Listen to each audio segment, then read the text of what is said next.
My husband and I have been married for 48 years, and we've been friends for 65 years. He died in October 2nd of last year. And we didn't have the same worldview. So when we married, we did, and then I became a Christian. And so we learned to not talk about certain things, and we were able to live together quite well. And he didn't mind my church activities, and I didn't mind his going to his thinkers meetings. And so that was in some of the court cases, it was said that we had a hard time living together, but we did not really. It was only in the very last few weeks that it was difficult.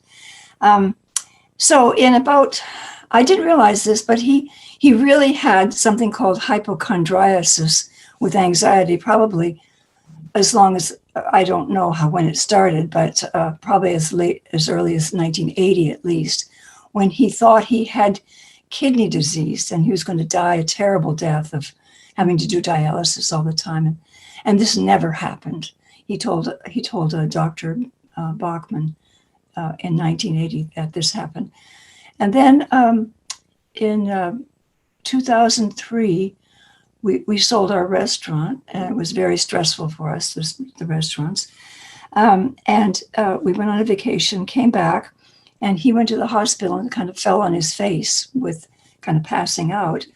And so they did tests on him and diagnosed him with COPD.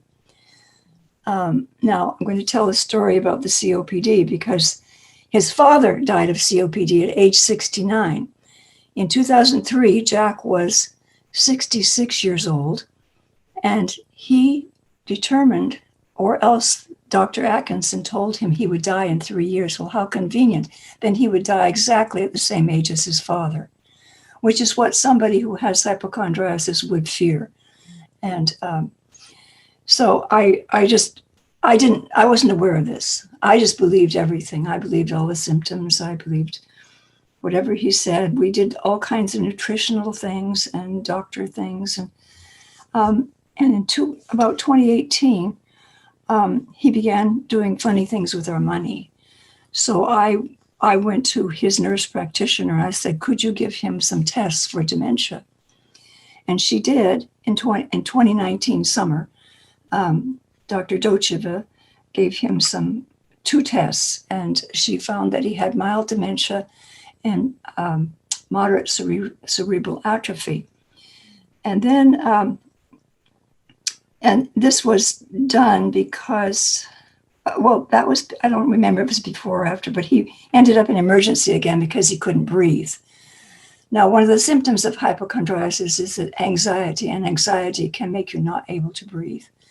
So I go in to visit him. I didn't know where he was. I thought he was in the walk-in clinic.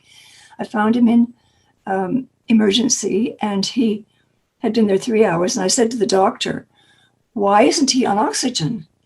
And he said, he doesn't need oxygen. And I said, what do you mean? He can't breathe. Well, he has 99% oxygen in his blood. So there's something strange about the COPD thing, that it might not really be COPD. So I said, well, why is he having trouble breathing then? And the doctor said, dementia. And I thought he was crazy. I thought, I wanted to slug him because I believed everything that I saw with my husband. So only later am I seeing that this is a sign that, yes, it's not really COPD.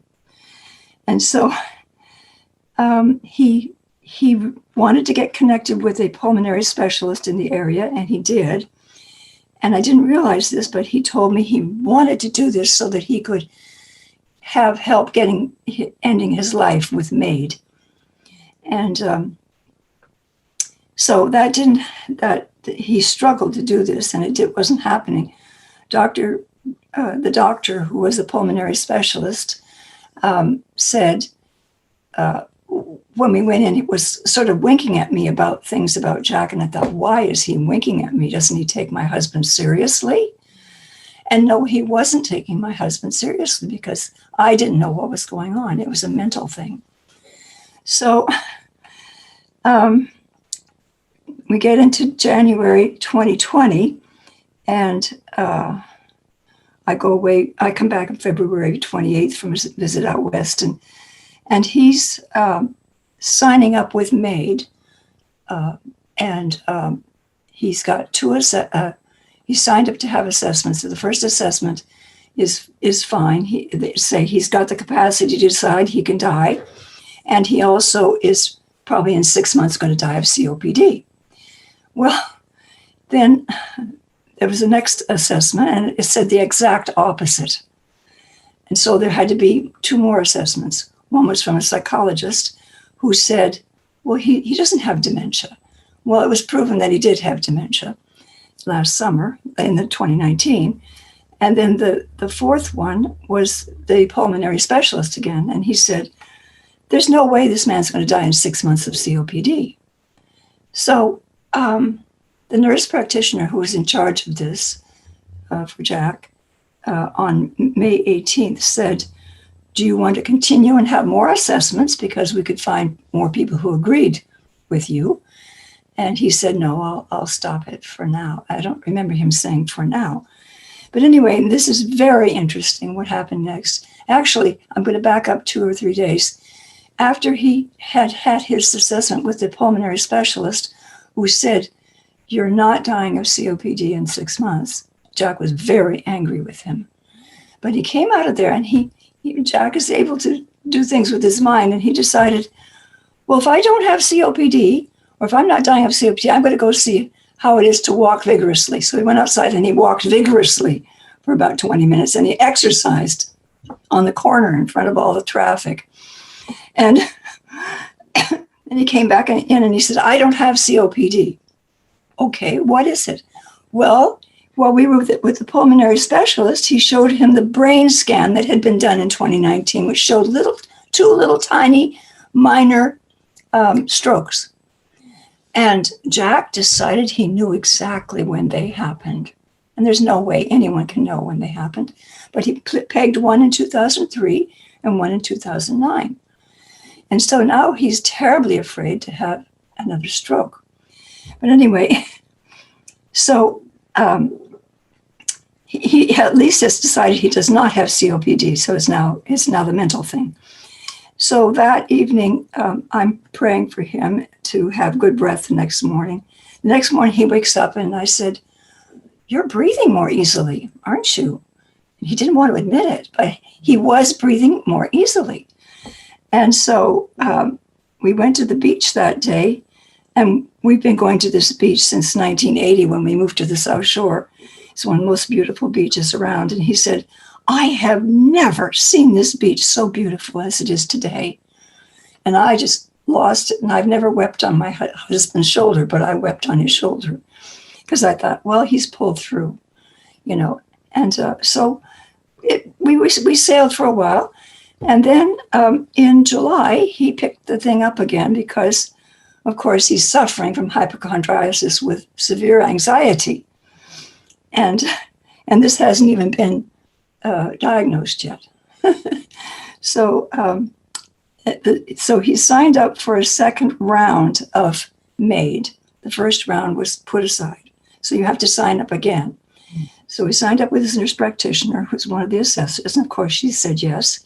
And another man came in and said yes.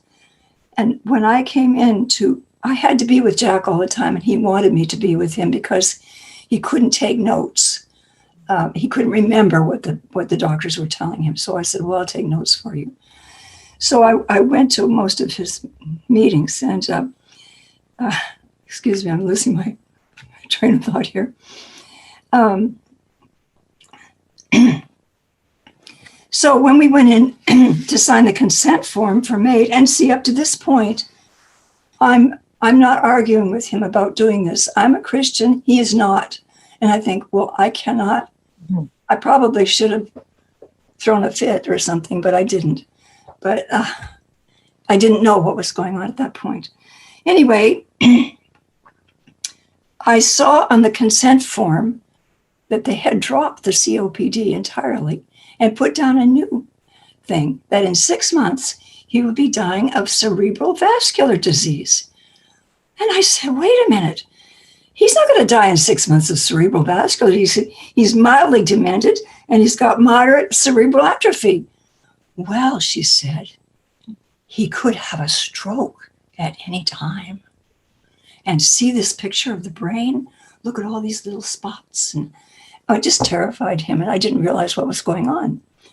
So I didn't say anything right then, but I told my friends who have a doctor friend in the States who had known Jack up here. And he was the one that told Jack about the liver disease, the kidney disease that he never had. And so the advice from Dr. Bachman was to put up a fuss, tell them you're going to sue, and you're going to write about it or something like that. So I thought about it, and I thought, well, let's see what happens. So he was scheduled to be put down on July 20th, and we were waiting for the call from the NP. And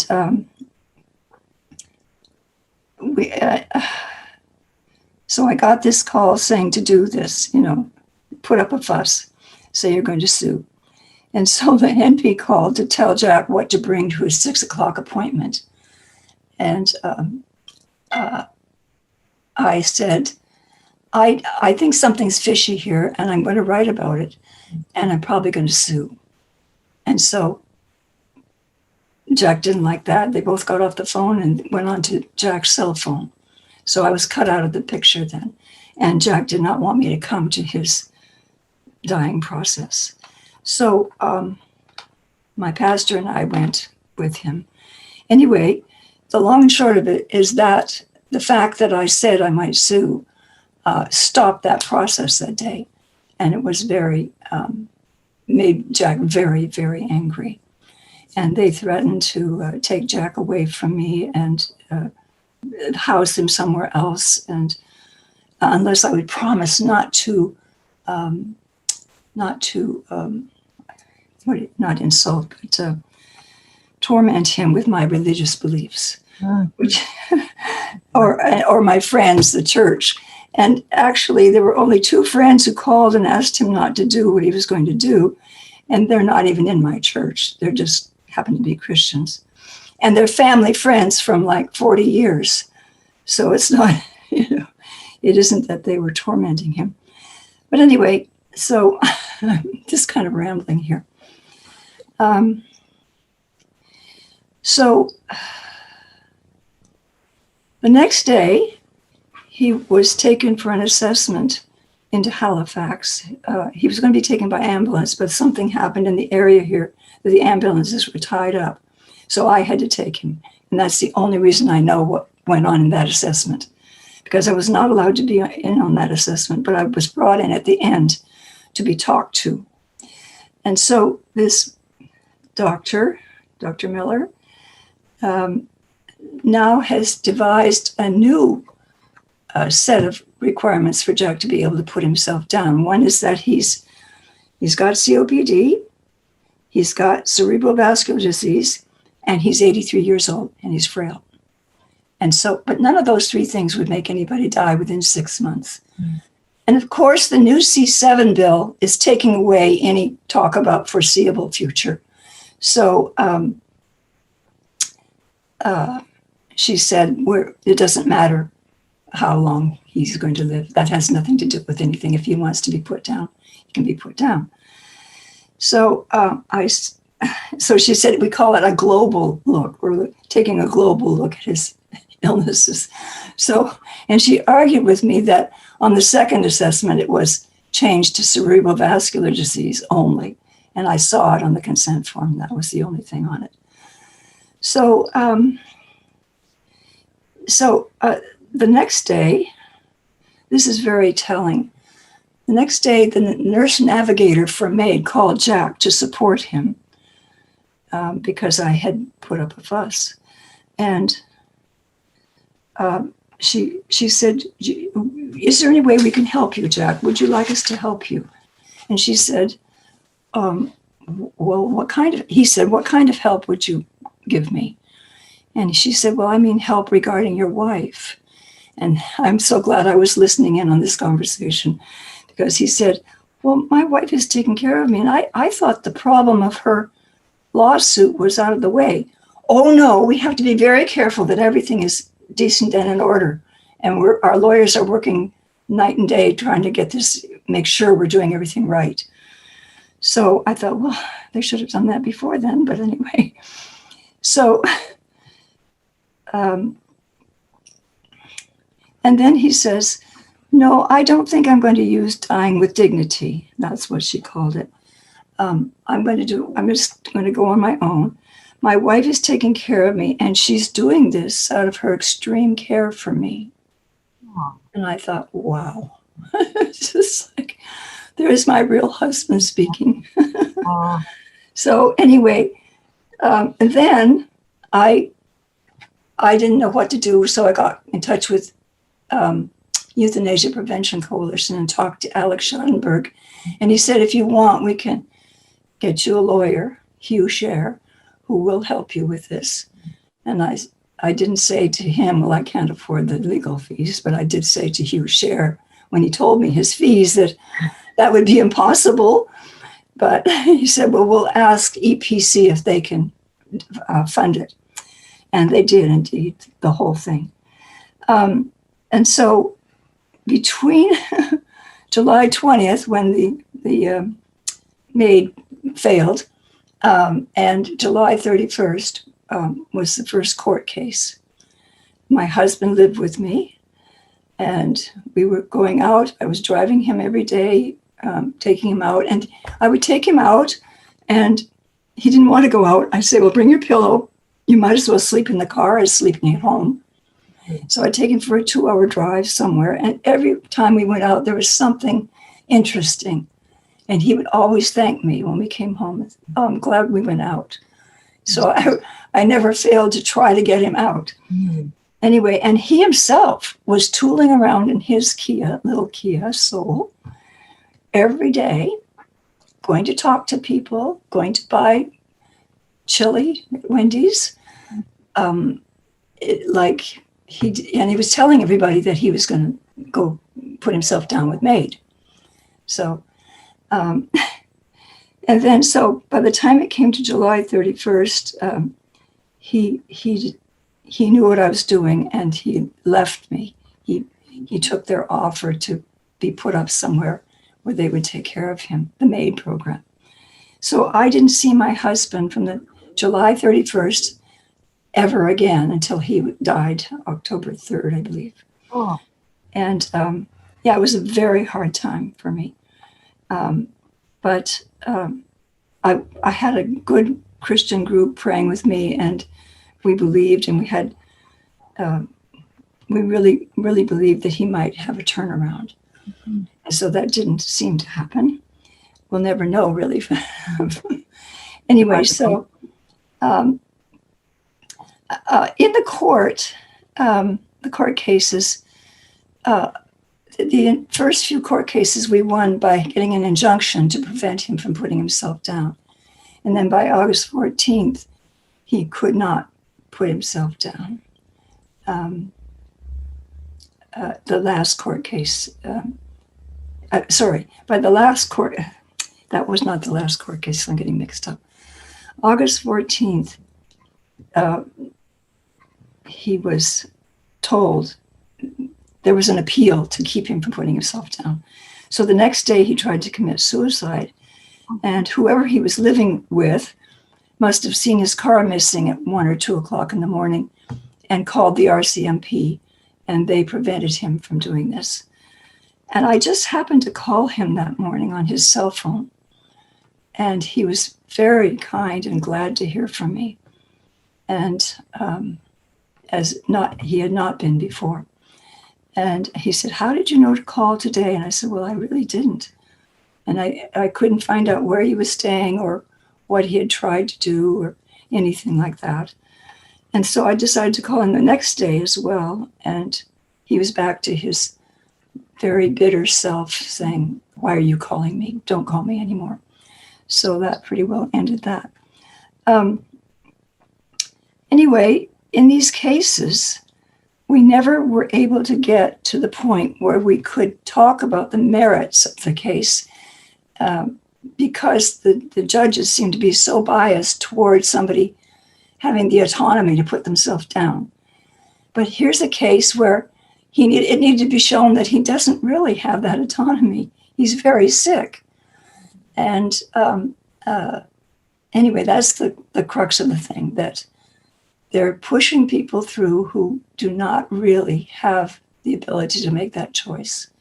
And the mentally ill people are just being, and now mentally ill, you don't have to have any other illness. You can just be mentally ill. And you can have same-day death. So it's just, I've seen these court cases fail again and again because of the bias of the judges. And they even said I had no standing to question, even though I'm a 48-year-old wife with him. I had no right to question that he should do this. But the facts of the case did not come out. So I believe that we need to pray more. I know we need to do our court thing. We'll battle every way we can, but there needs to be a lot of prayer for this, because it's an evil spirit, the spirit of death that just is so much like Nazi Germany that it is really frightening.